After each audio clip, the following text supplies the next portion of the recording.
Want to enjoy a concert without leaving your couch?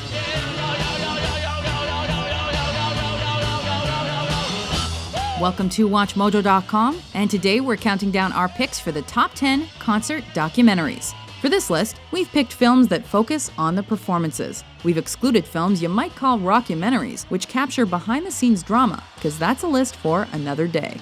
We are controlling the transmission. Number 10. Awesome, I shot that. What's up? Over the years, we've come to expect nothing less than originality from the Beastie Boys.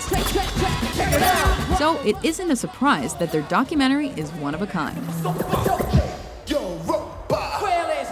The film is composed of recordings from 50 audience members, which captures the same do-it-yourself attitude the band is famous for. By everyone being part of this, 20 years from now, you're going to be able to watch this and be like, awesome, I shot that. Those with the camcorders were given the sole instruction to keep recording no matter what. This is one hardcore rule. Just keep shooting. When the lights go down, that's when you press the magical red button. And their cameras caught the band's high-energy performance and a cameo from Doug E. Fresh. So what's the time?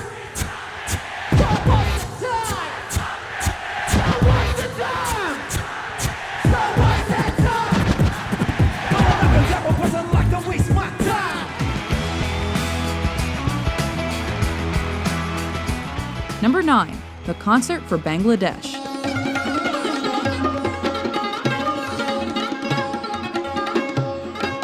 We're not sure if George Harrison knew he was launching such a legacy of philanthropy and music when he put together this concert to fundraise for victims of the Bangladesh Liberation War. I mean, it just happens to be East Pakistan now, as far as I can see, but I mean, it does happen all the time. You know, this is happening everywhere. But it was the first of its kind, and it set a trend. Like to bring on a friend of us all, Mr. Bob Dylan. With musicians like Bob Dylan, Ringo Starr, and Eric Clapton performing in a super band, the concert and CD were able to raise $12 million in proceeds, and the album later won the Grammy for Album of the Year.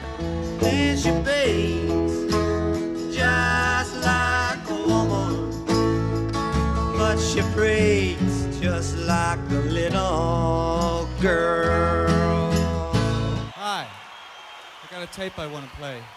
Number 8. Stop Making Sense. When the Talking Heads created their documentary, they chose to take a more artistic approach. Oh, well, I'm dressed up so nice, and I'm doing my best. Instead of focusing on crowd reactions, the camera remains focused on the band with unconventionally long shots of them playing the sets.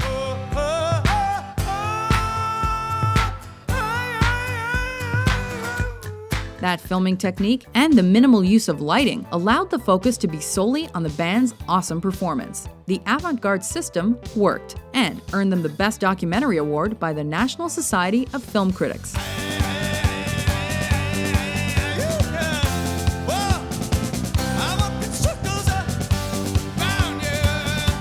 Did I ever tell you the one about the industrious prostitute? Number 7. Dave Chappelle's Block Party. She actually had a vagina surgically implanted in her hip so she could make some money on the side. Part comedy show, part concert. Chappelle's documentary is a unique hybrid that offers the best entertainment value. Hey, say something to Mom real quick. Mama, hold on 1 second, your son's smoking crack. Put that pipe in! What are you doing? The movie hit theaters right before he walked away from his Comedy Central contract, so it can almost be viewed as a farewell party. Chappelle's at his best with his comedic monologues. Ain't nothing like a James Brown hit to set the mood. Hit me!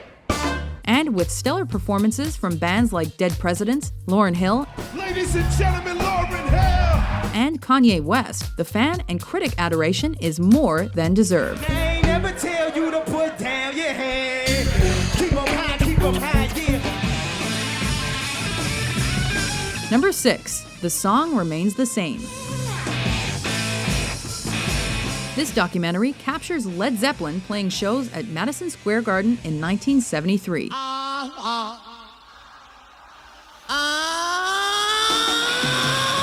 And also includes footage from Shepperton Studios. It was a labor of love that took more than 3 years to complete, with the band financing it themselves.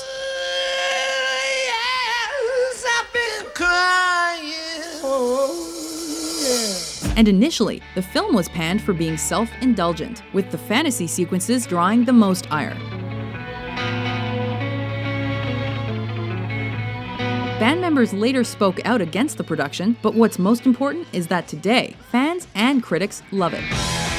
And it's garnered a cult following. An image we'd like to dispel. Number 5. Most people think of us as a very drug-oriented group. Pink Floyd, live at Pompeii. Of course we're not. You can trust us. In a direct response to films like Gimme Shelter and Woodstock, which focused on audience response, Pink Floyd did the complete opposite by performing in the ruins of Pompeii with no audience. The venue's acoustics and the natural setting create a surreal juxtaposition to the band's heavy rock sound. And while the film received mixed reviews at first, the Beastie Boys, Korn, and Radiohead have all cited it as inspiration for their own music videos.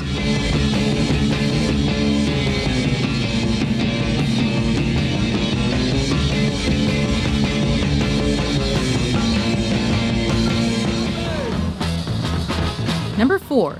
Gimme Shelter.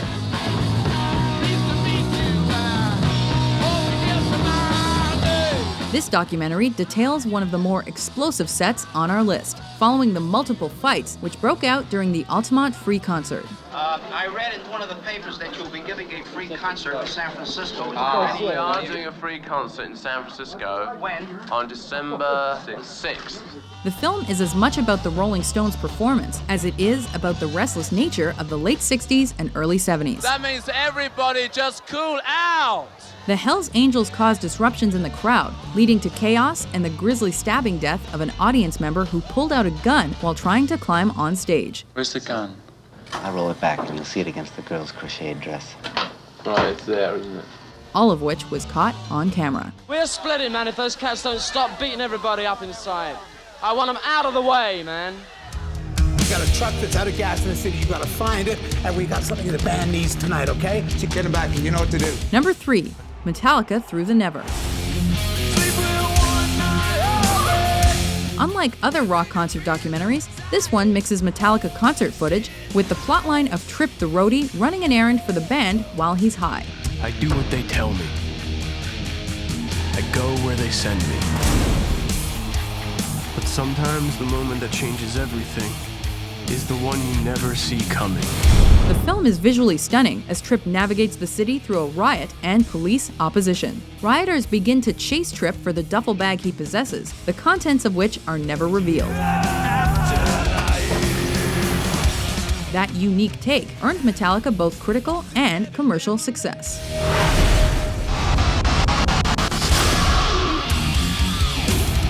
Yeah, you're staying stoned and you got enough water and you got a place to sleep and everything. Number 2. Woodstock. Perhaps the most iconic of rock concert documentaries, Woodstock captures the performances of legends like The Who, Janis Joplin, and Jefferson Airplane. And we can't forget the Jimi Hendrix rendition of the Star-Spangled Banner. More than the performances, this concert film captures the spirit of the 60s as seen by the crowd's participation and reaction to the music. The film was a critical and cultural success, earning it the Oscar for Best Documentary.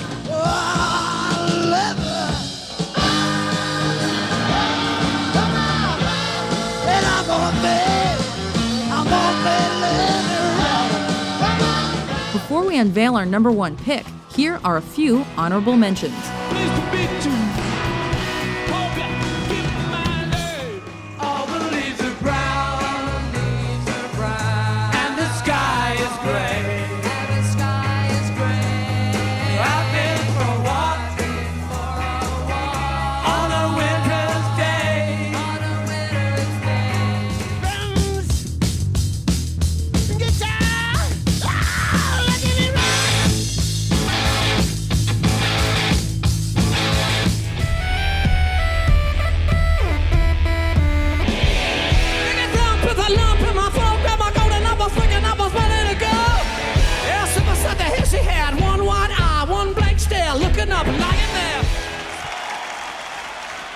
still there, huh? Number 1, The Last Waltz.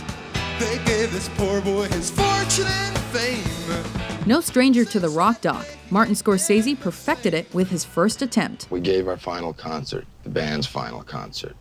We called it The Last Waltz. The Last Waltz captures the last performance of the band. Okay, look, we've been together 16 years. The former touring band for Bob Dylan and other musicians. In the film, the band performs with icons like Eric Clapton,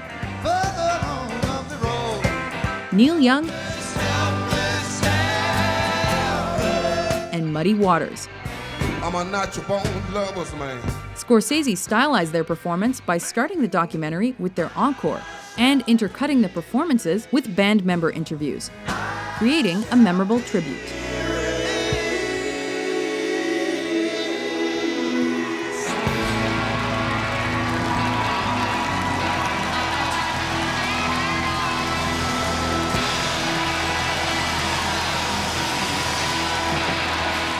Do you agree with our list? What I gotta do to make you understand? What's your favorite concert doc? For more crowd-pleasing top 10s published daily, be sure to subscribe to WatchMojo.com. She's buying a stairway to heaven.